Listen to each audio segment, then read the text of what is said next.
Spurs to lose to the Pelicans to secure that number 2 seed and the Southwest Division title. So all those things need to happen for Houston to maintain that number 2 seed. For the LA Clippers, whose season is done, they're just sitting there waiting. I didn't realize they won their last 7 games and 14 out of their last 15. So the Clippers are like red hot right now. I know everyone saw the little exchange between Blake and Chris Paul last night, but I think it's much to do about nothing. Those are 2 competitors, the 2 best players on the team. So there is going to be there are going to be situations where guys bump heads. Like, I'm not the guy who feels like friends have to be like you have to be someone's friend to accomplish a common goal. I think the common goal is enough to bond people in business, in sports, in whatever endeavor. You don't have to like the person, respect them as a man or as a woman, and understand and clearly define, excuse me if I can say it in English, what the common goal is, and you move forward. So the Clippers, they can finish as high as number 2, but they need a lot of help. If the Rockets and the Spurs lose, they'll finish no lower than number 3, and they'll host the first round series. Memphis, Houston, San Antonio, or the Dallas Mavericks will be their opponent. Memphis will take on Indiana. Indiana, another team that got hot right after the All-Star break and been kind of up and down since then. They won in double overtime last night against this Washington Wizards that can't shoot the damn 3-ball to save their life. It's going to be a tough road for them in these playoffs. I'm anticipating them being one and done. Right, so Memphis will take on Indiana. Wait, what? The Grizzlies can move up to number 5 and as far as the Pacers are concerned, they need a loss by Brooklyn, and they need to win to push the Pacers into the playoffs. Well, they'll face the Hawks. Me and Rob we had it out about this yesterday. Like Rob is on this whole situation where, because of the Joe Johnson trade, the Hawks can take the Brooklyn Nets first round pick. So he doesn't want he doesn't want Brooklyn in the playoffs. And I'm like, that's a fool proposition. If at any point I get a chance to choose which team I want to play, give me the most bum-laden team out there, which in this case would be the Brooklyn Nets. Give me them so I can get in this first round and out of it as soon as possible. Like, this Indiana situation will not be a pushover. And then you risk, dare I say it, you risk being that 8-1 upset. Bad look, man. I'm always talking about, for those of you, if you're just hearing the podcast for the first time, we're broadcasting out of Atlanta, Georgia, out of Metro Atlanta. So, I've dealt with these Atlanta fans my whole life. I'm from here. Rob's from here. And then we've done radio together for the last, 4 or 5 years maybe. We met doing radio after growing up in the same neighborhood, essentially, in the same side of town, and at one point being in the same elementary school as kids and didn't even know each other. But I've always talked about the fan base here not being able to zoom out enough and see the big picture. And that's a perfect example of it. Like, my perspective is, who gives a damn about, a possible top 15 pick? So what? Like, get to the second round, because there's work to be done. Like, this Chicago team is not going to be a slouch. This Cleveland team is not going to be a slouch. Like, you've got to get ready to put your big boy pants on if you're the Atlanta Hawks and show the people who have consistently doubted you throughout the season and continuously say that this is just an aberration. This is not something that's going to be something that they're going to be able to maintain, especially when the intensity of playoff basketball ramps up on them. You've got to find your way to beat bum-ass teams and then compete and win series against better teams. But you don't want to start off like that. Hell no. You do not want to start off against a team. Last year, you as the 8, you as the 7, and them as the 2, you took them to 7 games. And if you ask the people down here, it was closer. You were close to eliminating them. I don't even know what the hell that means, being close to eliminating somebody. But whatever. You took them to 7 games. Bad luck, man. Where was I? Oh, and finally here. Not finally, sorry. Finally, in the Western Conference, the Oklahoma City Thunder, very simply, they have to win. The Pelicans have to lose for Oklahoma City to be in. If both teams lose, the Pelicans own the tiebreaker 3-1 on the series. If the Pelicans win, doesn't matter what Oklahoma City does at all. If the Pelicans beat the Spurs, it's a no-go for the Oklahoma City Thunder anyway. I guess the bright side of it for Oklahoma City is that they're going to play the lowly Minnesota Timberwolves, and the Pelicans are going to play the Spurs, who are trying to get into that number 2 seed. So they're still playing for something. So it's not like it's a game where Popovich is going to rest his guys. They're going to play. Moving on to the Eastern Conference, the game here in Atlanta, the Chicago Bulls, they need to win over the Hawks to secure their number 3. A loss sends them to number 4. So they can either be the 3 or 4 seed. They're in that realm right there. Toronto is taking on Charlotte right now on ESPN. I was just kind of checking that out a little bit. So Toronto needs to beat the Hornets along with along with a Bulls loss to the Hawks, and then Toronto will be the number 3 seed. I don't know what the hell this is that I have here. I'm sorry. Brooklyn. Oh, yes.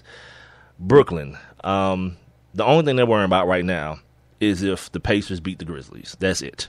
If the Pacers do not beat the Grizzlies, Atlanta Hawks fans, rejoice. You'll be playing the Brooklyn Nets. 5 games at the most. Get rid of them immediately. Like as quick as possible, get rid of them. If not, sweep them. Get rid of them. So that is me stumbling through your playoff scenarios as they stand right now. And then we'll have this Saturday starting, I think, at 3 p.m. The first round game will start on ABC this Saturday at 3 p.m. We got some playoff basketball, and I can't wait, man. I'm excited about this season of playoffs. I'm probably a little bit partial too, because of I want to see what kind of buzz is goes on in this particular city, man. Because the fans here have a very bad reputation nationwide about the way they are with their team. And you look at teams like Oklahoma City, and you look at teams like the Golden State Warriors, and how their fan base is absolutely insane. Like those people, man, they go wild for their ball club, man. And we just don't really see that down here in Atlanta, man. And I think it's one of those things where I've always talked about this, that I think you gotta learn to be successful as a team. I think fans have to learn how to deal with success as well. How to be a fan of a successful team or a team that's entertaining, and understanding the difference in entertainment. Like the entertainment value of the Golden State Warriors is a lot different than the entertainment value of the Atlanta Hawks. I'm entertained by both.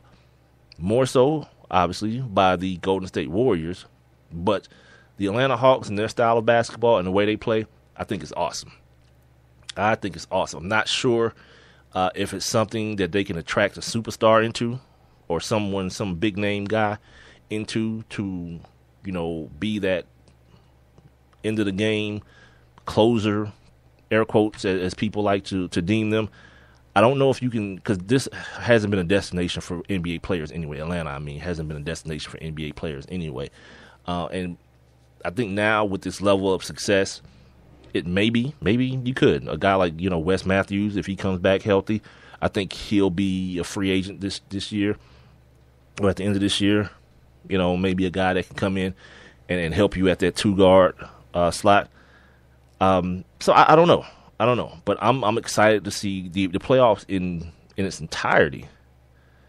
But in particular, I want to see how the people of Atlanta, how they turn out for this team, and when they do turn out, what it ends up looking like inside of the Phillips Arena. This is the Sports Kings podcast. Big Mike here, rolling with you without one Rob Calloway. Hopefully Rob will be back tomorrow. We're being heard via Spreaker.com. You guys can always catch us on social media, Twitter, Instagram, and Facebook at Sports Kings Live. speaking of guys like Wesley Matthews and guys who are set to be free agents and player movement and those type of things, saw a funny little article today about the amnesty clause that it's basically over. Not basically, it's over. It's a done deal because all the teams that had a chance to exercise the amnesty clause on players, for the most part, have done so. There are like 3 guys left that can possibly that fit into the I don't want to call it the category, but fit under the criteria of being amnestized. If that's not a word, you still understand what I mean. And those 3 guys won't be. You know what I mean? It won't happen to those 3 guys. One guy, Kevin Durant. All right. There's that. The other guy, if you give me a second here, Mike Conley. No. No. And right here in Atlanta, Al Horford. I'm sorry again. It won't happen. For those of you who don't know what the amnesty clause does, it allows the teams the opportunity to basically cut a player of high salary. The team will still have to pay that player's salary, but it will not count against the salary cap. Much like Carlos Boozer with the LA Lakers being amnestized by the Chicago Bulls after signing that deal he signed during the year of LeBron, of taking my talent to South Beach fame. This year, an astonishing 10 teams still have sent out paychecks to previously cut players. So a third of the league are paying amnestized money to former players. What else is going on? Oh, yes. A side chick alert went out this morning almost as soon as I woke up. Yeah, side chicks beware.